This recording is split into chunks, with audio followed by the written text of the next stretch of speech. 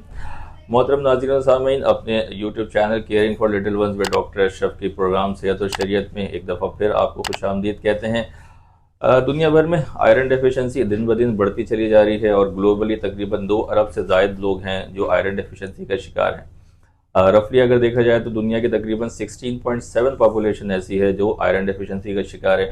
अगर हम पाकिस्तान में बात करें ख़ासतौर पर बच्चों में तो तकरीबन 28% से ज़ायद पाकिस्तानी बच्चे जो हैं वो आयरन डेफिशिएंसी का शिकार हैं। और अगर इसी तरह से हम एस्टिमेट करें तो कुछ ऐसे इलाके भी हैं जहाँ पर ये एस्टिमेशन तकरीबन 48 to 50% बन जाता है। तो देखा जाए तो तकरीबन हर 3 में से 1 पाकिस्तानी बच्चा आयरन डेफिशिएंसी का शिकार है, और अगर आप गांव या दीगर इलाकों में जाएं अंडर प्रिविलेज एरिया में तो तकरीबन हर 2 में से 1 बच्चा आयरन की कमी का शिकार है। यकीनन ये आयरन डेफिशिएंसी ना सिर्फ हमारे बच्चे को जिस्मानी बल्कि जहनी तौर पर भी बहुत ज़्यादा मुतासर करती है। ये आयरन डेफिशिएंसी इतनी ज़्यादा क्यों है पाकिस्तान में कॉमन, इंटरनेशनली ये क्यों है? दुनिया में कहते हैं कि सबसे ज़्यादा largest number of micronutrient deficiency अगर किसी एक की है तो वो है आयरन डेफिशिएंसी। तो ये इतनी ज़्यादा कॉमन क्यों है और हम इसको किस तरह से बचा सकते हैं, इस टॉपिक पर गुफ्तगू करने के लिए हमने रब्ता किया है one of the best in his business Karachi के मशहूर मारूफ पीडियाट्रिशियन प्रोफेसर डॉक्टर जलाल अकबर साहब से।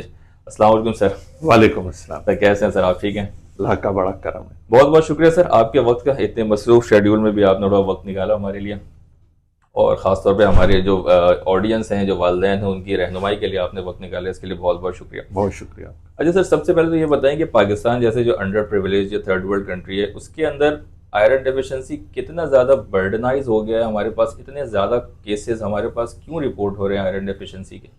देखिए, जैसे आपने अपने इंट्रोडक्शन में खुद ही वाज़े तौर पे बता दिया कि ग्लोबली क्या सिचुएशन है और क्या चीज़ है। अगर हम पाकिस्तान की बात करें तो आयरन डेफिशिएंसी एनीमिया एक बहुत कॉमन, बल्कि समझे पूरी दुनिया में जो माइक्रोन्यूट्रिएंट या न्यूट्रिएंट डेफिशिएंसी का सबसे बड़ी वजह है वो आयरन डेफिशिएंसी। इसमें भी फिर कुछ एज ग्रुप्स ऐसे हैं, कुछ तबके ऐसे हैं जिसमें ये दूसरों से और ज्यादा कॉमन है, खासतौर पे बच्चे और औरतें। ये वो 2 एरिया है जहां पर आयरन डेफिशिएंसी ज्यादा पाई जाती है, और औरतों में भी वो औरतें जो बलूगत की उम्र में पहुंच रही हों या जो हामला खवातीन हों, इनमें आयरन डेफिशिएंसी ज्यादा देखी जाती है। और बच्चों में भी खास तौर पे अंडर 5 के बच्चे, उनमें आयरन डेफिशिएंसी बहुत देखी गई।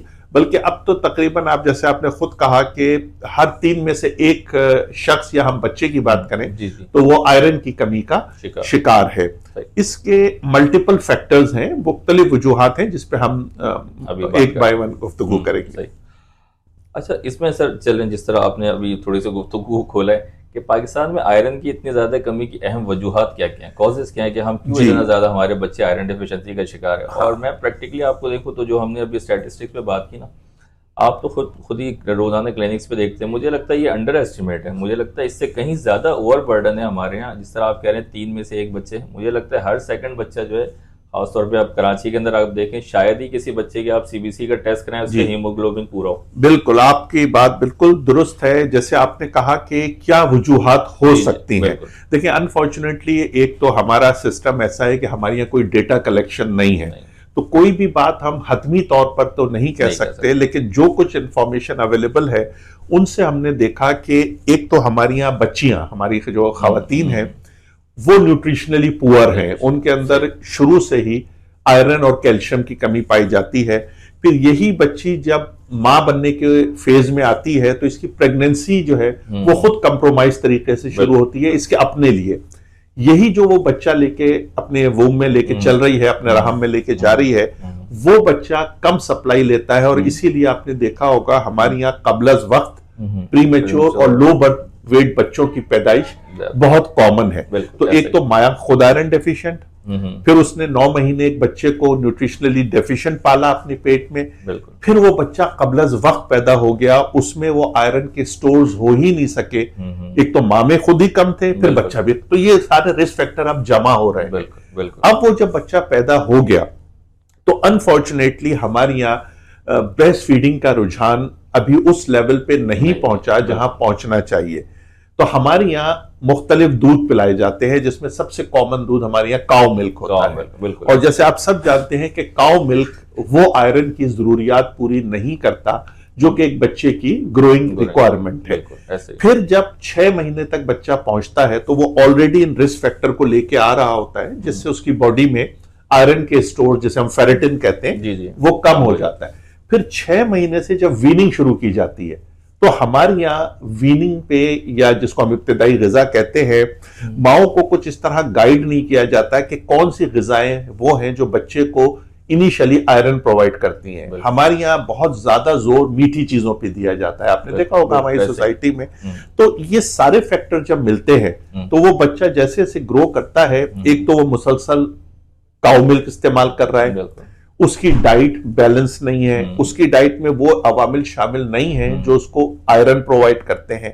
फिर हमारे यहाँ आपको पता है वॉर्म इन्फेस्टेशन बहुत है, बच्चों में कीड़ों, गवर्नमेंट आए दिन मुहिम चलाती है, ये एक बहुत बड़ी वजह होती है जो उसके आंतों में जज्ब करने की रफ्तार को भी कम करते हैं और छोटे छोटे माइक्रो डैमेज करते हैं।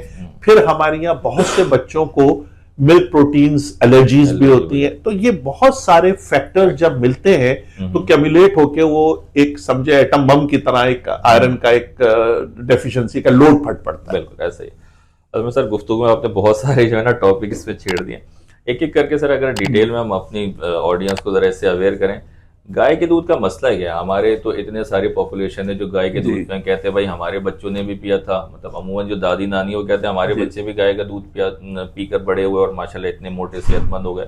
गाँव के अंदर तो बहुत ही कॉमन है गाय या बकरी का दूध वो पिलाया जाता है, तो इसमें क्या मसला है? आप पिलाएं, क्या प्रॉब्लम? देखें, जैसे कुदरत ने जो चीज बनाई है, हम अपने मरीज को कहते हैं कि इंसान का दूध इंसान के लिए है, भैंस और गाय का दूध भैंस और गाय के बच्चे के लिए।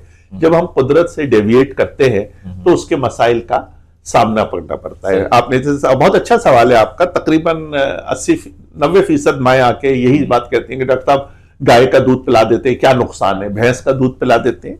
देखिए, इन दूध की जो कंपोजिशन है, जो बनावट है, वो माँ के दूध से काफी हद तक फर्क है। अब जैसे आप गाय के दूध की मिसाल ले लें, गाय के दूध में कैल्शियम होता है और एक प्रोटीन होती है जिसे हम कैसीन कहते हैं। ये दोनों वो चीजें हैं जो आंतों से आयरन की एब्जॉर्प्शन को रोकती है। मतलब आयरन जो आप जितना भी, एक तो वैसे ही कम ले रहे हैं, जो कम ले रहे हैं अगर वो भी जज्ब नहीं होगा तो आपकी बॉडी में आयरन की कमी की वजह से हीमोग्लोबिन कम होगा और आपको आयरन डेफिशिएंसी की अलामतें आना शुरू हो जाएगी। अच्छा, दूसरा एक और बड़ा अहम फैक्टर है कि जब हमारी माएँ दूध पिलाती हैं तो फिर उनका सारा जोर दूध पे ही होता है। हाँ। अब वो उनका मतलब बच्चा कुछ नहीं खा रहा, चलो दूध पिला दो इसे, ये नहीं कर रहा है दूध पिला। अब जब वो उसको दूध की तरफ डेविएट कर देती हैं तो जो उसको खाने की तरफ से चीजें मिलनी है उसका भी ड्यूरेशन कम हो जाता है। तो ये बड़ा कॉम्प्लेक्स मल्टीफैक्टोरियल फिनोमेना है। सही, बिल्कुल ऐसा ही।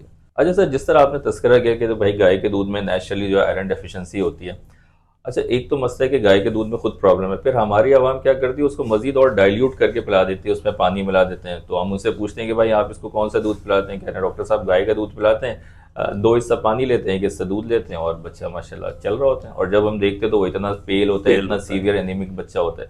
तो गाय का दूध पानी मिला के पिला सकते हैं क्या? देखिए ये बड़ी इंपॉर्टेंट सवाल आपने उठाया, क्योंकि हमारे यहाँ मिथ है ये समझ लें कि जी गाय और भैंस का दूध बहुत ताकतवर होता है और वो बच्चे का मैदा उसे हजम नहीं करेगा। तो उसके लिए माएँ मुख्तलिफ तरीके अपनाती हैं। कोई जितना दूध लिया उसमें उतना पानी मिला दिया, किसी ने उसके मतलब हर दफा उसकी डाइल्यूशन सही बात है, चेंज होती है, अलग गाइडलाइन। जी हर माँ की अपनी गाइडलाइन है कि ये हैवी है तो इसको पतला कर लिया जाए। तो इस तरह एक तो बच्चे को हर दफा एक नए कंपोजिशन का मिल्क मिलता है और हर दफा उसकी डाइल्यूशनल वैल्यू की वजह से इसमें चेंजेस आ जाती हैं। अब आप देखें कि जो गाय का दूध है जिसको हम कहते हैं कि जी ये सिर्फ यही नहीं करता कि ये कैल्शियम और इसमें कैल्शियम के मकदार या केजीन है जिससे आयरन की एब्जॉर्प्शन का होता है, इसके अलावा इसके अंदर जो नमकियात और जिसको हम सल्यूट लोट कहते हैं वो भी बच्चे की बॉडी के मुताबिकत नहीं होता। गुर्दे जिनका काम फिल्टर करना है, हमारे बॉडी में यूरिन बनाना है, उन पे भी एब्नॉर्मली हाई लोड पैदा होता है जिसकी वजह से रीनल फंक्शन या गुर्दे के फंक्शन में भी बहुत चेंज आता है। जर्नल रिकमेंडेशन जो दुनिया भर में यह है कि गाय का दूध अगर आपने देना भी है बच्चे को तो नॉर्मली 1 साल के बाद देना है, बल्कि बहुत सेफ तो ये कहा गया 3 साल के बाद आप गाय का दूध दे। और अगर 1 से 3 साल के दरमियान आप दे रहे हैं तो उसकी मकदार को कम रखें। और जनरल रिकमेंडेशन है कि तकरीबन 2 गिलास या 500 ml से ज्यादा गाय का दूध जो बच्चे की बॉडी पे किसी भी लिहाज से लोड ना डाले वो भी आप बगैर पानी मिलाएं। ये खास बात जहन में रखें कि उसको अगर आप डाइल्यूट करते हैं तो उसकी न्यूट्रिशनल वैल्यू को आप और कम कर देते हैं। तो आयरन डेफिशिएंसी तो एक तरफ रही, उसके अलावा और भी बहुत से मसाइल का बच्चे को सामना करना पड़ सकता है। और तीसरी बहुत अहम बात, हमारे यहाँ जितने भी ये दूध हैं इनमें भैंसों को मुख्तलिफ इंजेक्शन लगा के दूध प्रोड्यूस किया जाता है जो हार्मोन्स है। इसके अलावा कंटामिनेशन का रिस्क बहुत ज्यादा होता है। तो इसलिए जनरल रिकमेंडेशन यही है कि बच्चे को पहले 6 माह मां का दूध पिलाया जाए, एक्सक्लूसिवली ब्रेस्ट फेड। 6 मंथ से उसको आयरन, अब तो आप देखेंगे कि आयरन फोर्टिफाइड एक चीज आ गई है कि आयरन रिच चीजें बनाने लगे हैं दुनिया के अंदर। और हम तो नेचुरली वीट प्रोड्यूसिंग और मिल्क प्रोड्यूसिंग और हम पोल्ट्री प्रोड्यूसिंग कंट्री है, हमारे पास तो हर वो चीज मौजूद है जो अगर आप 6 महीने से बच्चे को बैलेंस डाइट शुरू करें तो उसे आयरन की डेफिशिएंसी से बचाया जा सकता है। अच्छा, गाय के दूध से एलर्जी भी हो सकती है क्या? जी, ये एक और बड़ा इंपॉर्टेंट फैक्टर है जिसे हम अपनी मेडिकल टर्म में मिल्क प्रोटीन एलर्जी कहते हैं। 2 टाइप की एलर्जीज बच्चों में एक होती है, एक इंटॉलरेंस जिसे हम लैक्टोज कहते हैं, इंटॉलरेंस ये मेडिकल टर्म है, आम जबान में माओ को समझाने के लिए शुगर से समझे, हाथों के अंदर लैक्टोज एक शुगर की किस्म है, उससे रिएक्शन हो जाना। या जो एनिमल प्रोटीन्स होती हैं, हम एक ह्यूमन बीइंग है, हमारी बॉडी में ह्यूमन प्रोटीन है, एनिमल प्रोटीन हमसे अगर रिएक्ट करती है तो हमारी आंतों में या बच्चे की आंतों में छोटी छोटी खराशें डालती है जिससे से माइक्रो ब्लड लॉस होता है। बच्चा या तो मुसलसल डायरिया का शिकार रहता है या मुख्तलिफ अवामिल की एलर्जीज के साथ वो प्रेजेंट करता है। तो हरगिज़ 1 साल से छोटे बच्चों को गाय का दूध नहीं पिलाना ना दिया जाए। 1 साल के बाद दे सकते हैं, लेकिन उसमें भी ख्याल रखना है आधा किलो से ज्यादा नहीं पिलाना है और पानी हरगिज़ नहीं मिलाना, पानी नहीं मिलाना है। बिल्कुल हरगिज़, सही हो गया।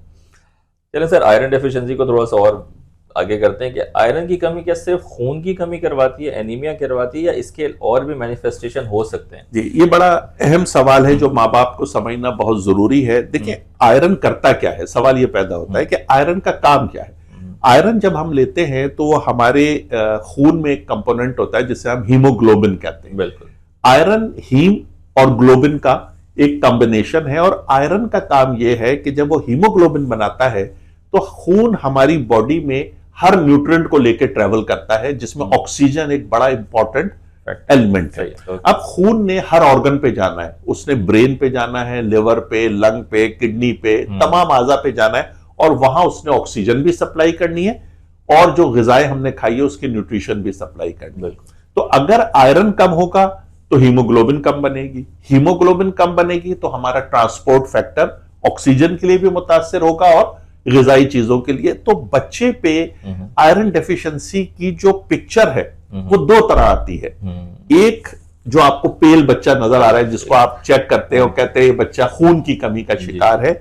इसके अलावा उसका तकरीबन जिस्म का हर हिस्सा आयरन कमी को इनडायरेक्टली मुख्तलिफ तरीकों से दिखा सकता है, जो हम अगर चाहेंगे तो आहिस्ता आहिस्ता इसको डिस्कस करेंगे। जैसे हमने देखा है कि आमतौर पे जो बच्चे आयरन की कमी का शिकार होते हैं उनकी अक्सर माएँ कंप्लेन करती हैं कि डॉक्टर साहब ये बच्चा रोते रोते सांस रोक लेता है, या बाज़ दफ़ा वो मट्टी खाना शुरू कर देता है, या चिड़चिड़ापन इसके अंदर बहुत ज़्यादा है, या बच्चा सर बहुत पटकता है, मतलब एग्रेशन इसकी ना बॉडी के अंदर बहुत ज्यादा। तो क्या ये भी अलामतें हो सकती है आयरन डेफिशिएंसी? जी बिल्कुल, ये भी बड़ा अहम सवाल है जो आपने उठाया, जिसको मिट्टी, चूना, पत्थर खाना, कार्विंग फॉर, इसको हम अपनी मेडिकल जबान में पाइका कहते हैं।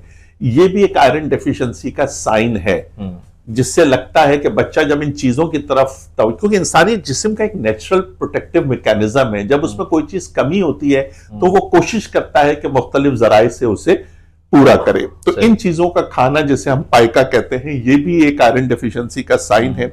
इसी तरह जैसे आपने कहा ब्रेथ होल्ड, ये बच्चे होते हैं खास तौर पे, normally breath holding is a habit disorder, मतलब आदत का मसला है। बच्चा रोते हुए सांस रोक लेता है। अमूमन ये वो बच्चे होते हैं जो सिंगल चाइल्ड होते हैं फैमिली के अंदर, जिनकी बहुत ज्यादा पैम्परिंग की जाए, माँ बाप जिन पे बहुत ज्यादा कोशिश करें, वो बच्चे ये बिहेवियर देते हैं। लेकिन स्टैटिस्टिकली हमने देखा, बहुत सी स्टडीज ने प्रूव किया कि आयरन डेफिशिएंसी इस चीज को एग्रीवेट करती है। तो ये दो बहुत इंपॉर्टेंट फैक्टर हैं कि अगर आपका बच्चा मिट्टी खाता है या ये बिहेवियर शो करता है तो उसमें चांस ऑफ आयरन डेफिशिएंसी ज्यादा है।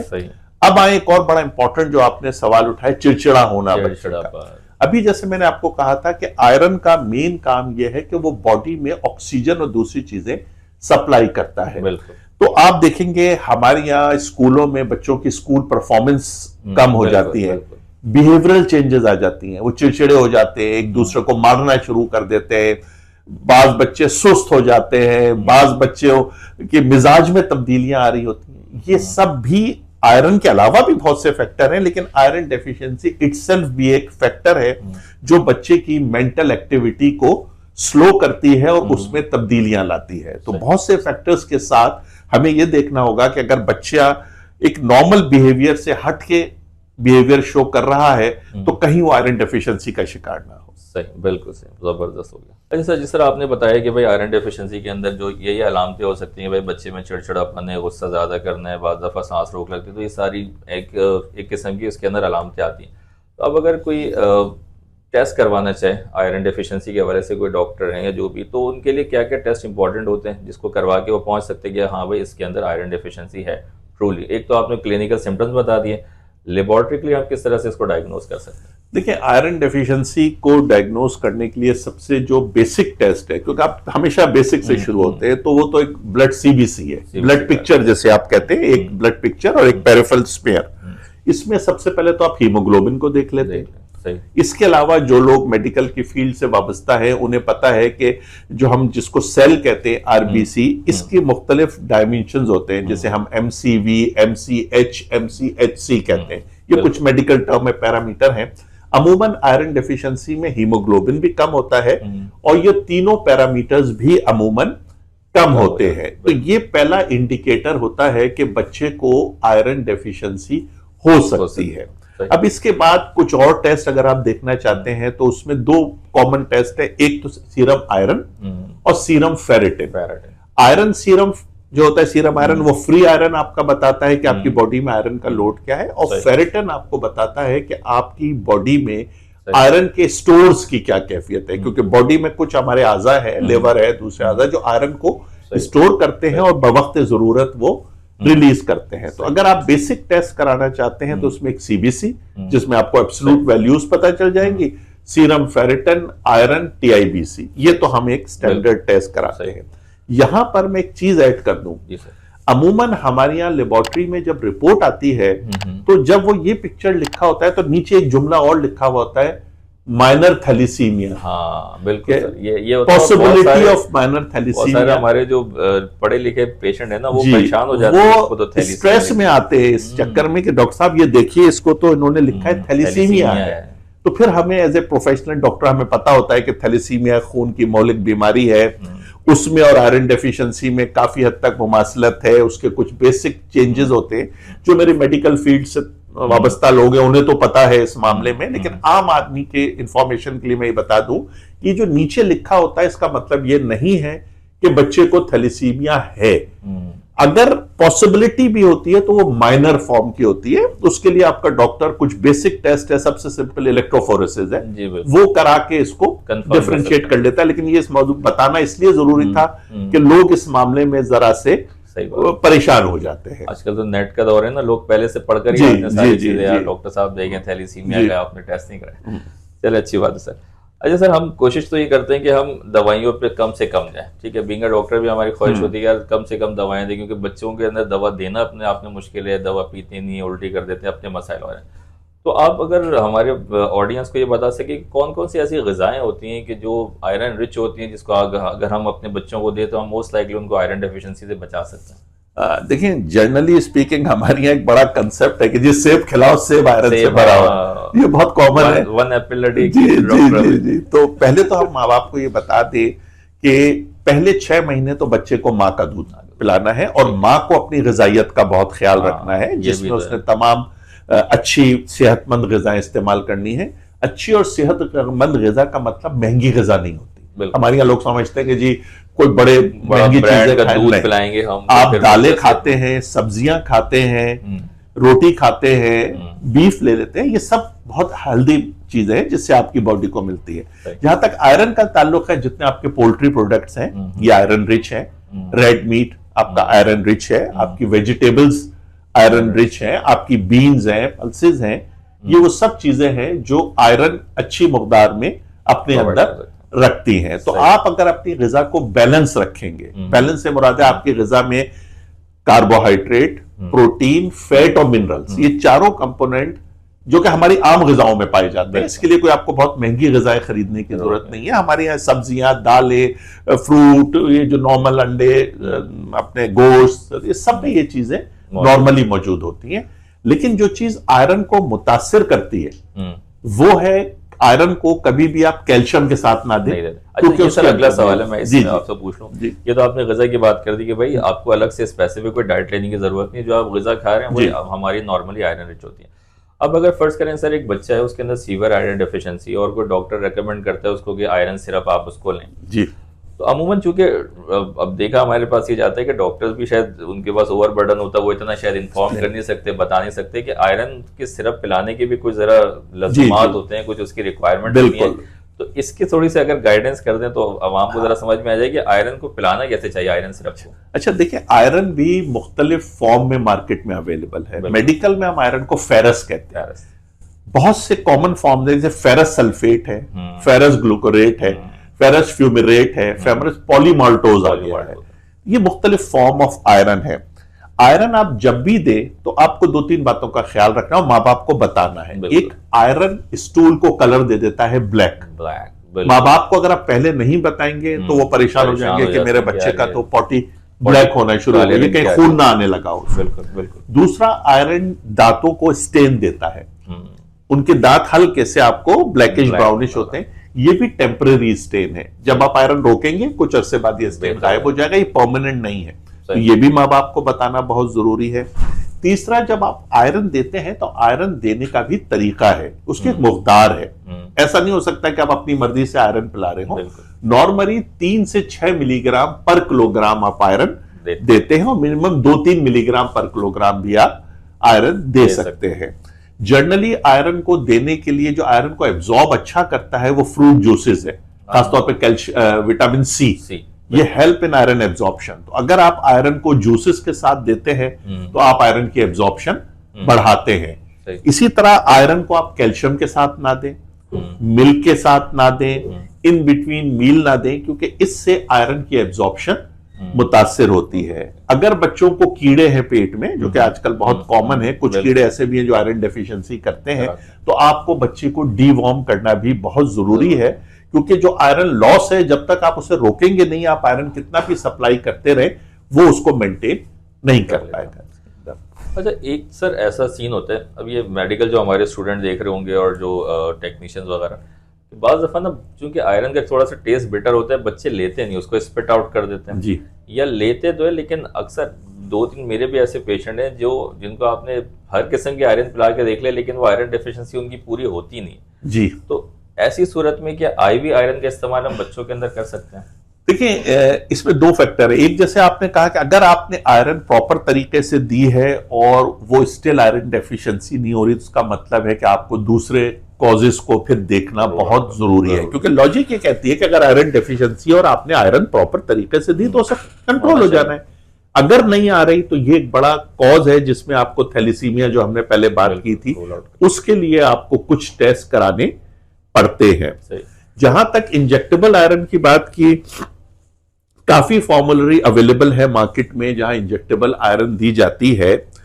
आयरन एक्चुअली आप इस तरह कहें कि दो धारी तलवार है। अच्छा, आयरन अगर एक तरफ फायदेमंद भी है, तो आयरन के कुछ साइड इफेक्ट के नुकसानात भी है, क्योंकि आयरन इज एन ऑक्सीडेंट, वो खुद जरासीम की ग्रोथ में भी मदद करता है। अगर किसी बच्चे के जिस्म में कोई इंफेक्शन है, कोई बहुत सीवियरली मेल नरिश है, तो आपको एक्यूट फेज में आयरन देते हुए भी बहुत एहतियात करनी होगी। जनरली एज अ पीडियाट्रिशियन हम ओरल आयरन ही रिकमेंड करते हैं। हमारी रिकमेंडेशन में इंजेक्टेबल आयरन शामिल नहीं होती, जैसे प्रेगनेंसी में खवातीन को दी जाती है, लेकिन नॉर्मली हम इसको के इसके साइड इफेक्ट ज्यादा हैं और उसके डेंजर ज्यादा हैं, तो हम बच्चों में अवॉइड करते हैं। चलो सर, माशाल्लाह बड़ी सैर हासिल गुफ्तगू हो रही है आयरन के हवाले से। अच्छा, हमें सर क्या अमली इकदाम करने चाहिए इस हवाले से, ताकि हम अपनी सोसाइटी को आयरन डेफिशिएंसी से बचा सकें? दोनों एस्पेक्ट से बताइएगा, बीइंग अ डॉक्टर भी, कि हम अपने इसमें क्या गाइड करें, और दूसरे कि हमारे जो सुनने वाले जो नाजरीन है वो भी क्या ऐसे अवामिल इख्तियार करें कि हमारे बच्चे आयरन डेफिशिएंसी का शिकार ना हो।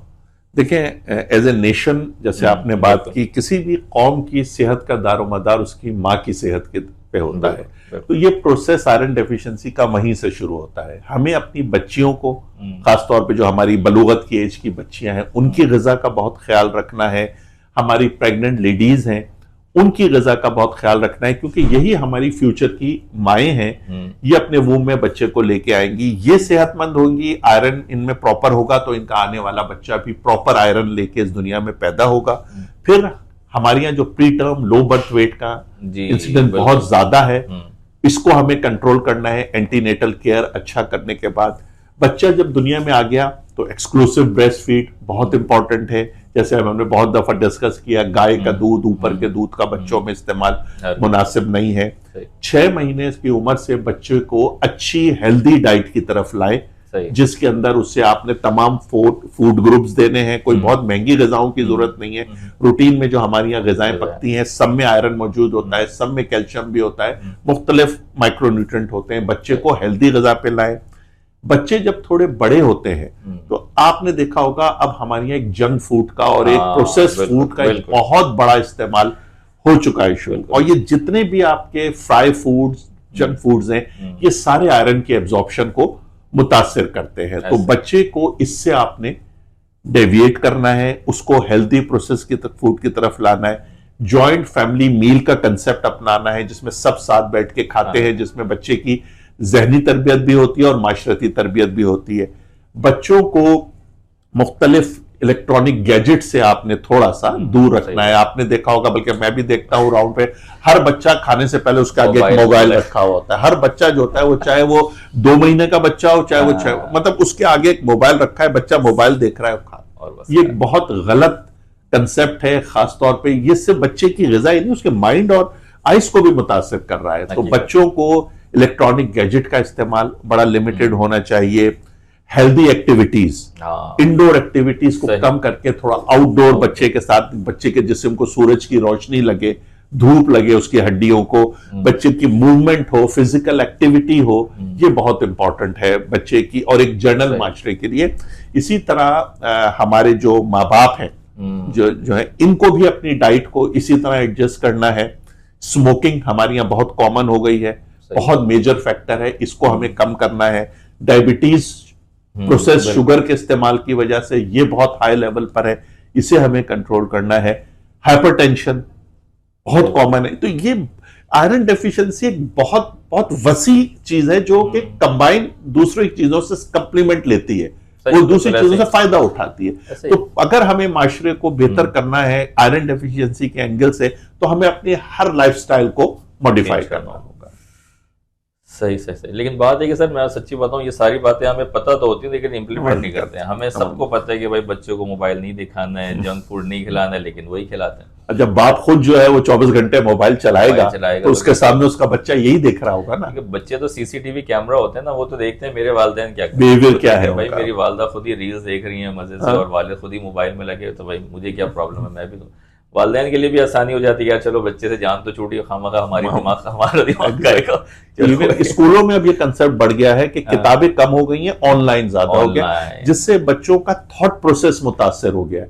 वो अब शॉर्ट टेम्पर्ड होगा। आपने देखा होगा पहले हम क्लिनिक पे फिजिकल प्रॉब्लम देखते थे, अब हम मेंटल साइकोलॉजिकल प्रॉब्लम देख रहे हैं। बच्चों का अटेंशन स्पैन कम हो गया है, उनको किताब से रगबत नहीं रही, उनको लिखना नहीं आता बच्चों को। क्यों?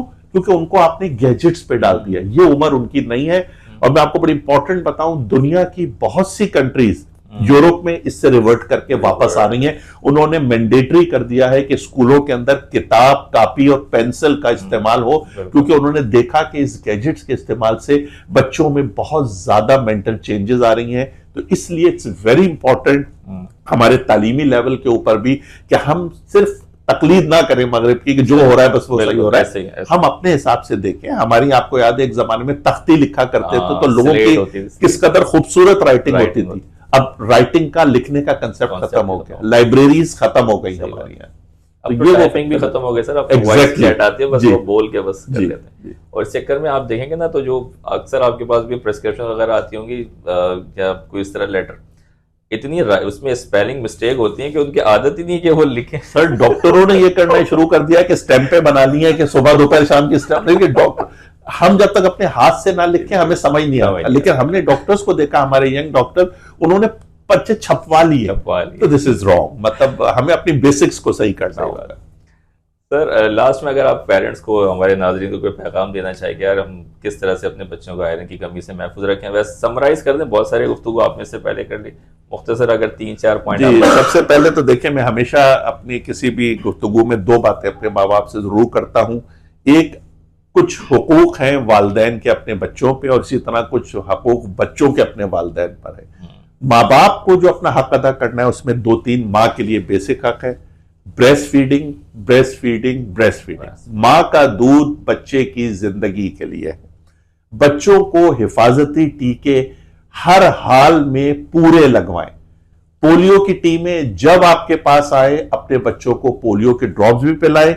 ईपीआई सेंटर हमारे गवर्नमेंट ऑफ पाकिस्तान ने फ्री ऑफ कॉस्ट हर जगह अवेलेबल किए हुए हैं, जहां पे हजारों की वैक्सीन फ्री लगाई जाती है। अपने बच्चों को ये हिफाजती टीके जरूर लगवाएं। शुरू से अपने बच्चों को हाइजीन, हैंड वॉश का कंसेप्ट दें कि किस तरह उन्हें अपनी हाइजीन अच्छी रखनी है।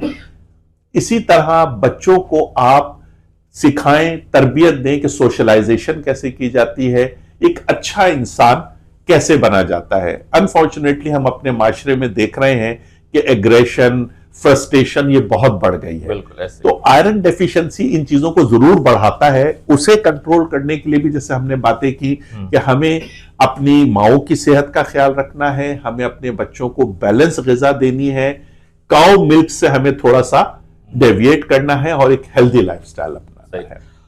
चलो जी, thank you so much sir. ये थे हमारे साथ प्रोफेसर डॉक्टर जलाल अकबर साहब। और इसी तरह की अच्छी अच्छी वीडियोस देखने के लिए आप हमारे चैनल को लाइक और सब्सक्राइब करें। इस हवाले से अगर कोई क्वेश्चन हो तो ज़रूर आप कमेंट बॉक्स पर हमें आगाह करें।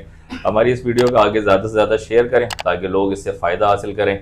और डॉक्टर जलाल से अगर आपने अपॉइंटमेंट लेनी है तो उनका नंबर भी, उनके अपॉइंटमेंट का नंबर भी हम इसको डिस्क्रिप्शन में डाल देंगे। तो बहुत शुक्रिया आपकी वीडियो देखने का। अस्सलाम वालेकुम व रहमतुल्लाह।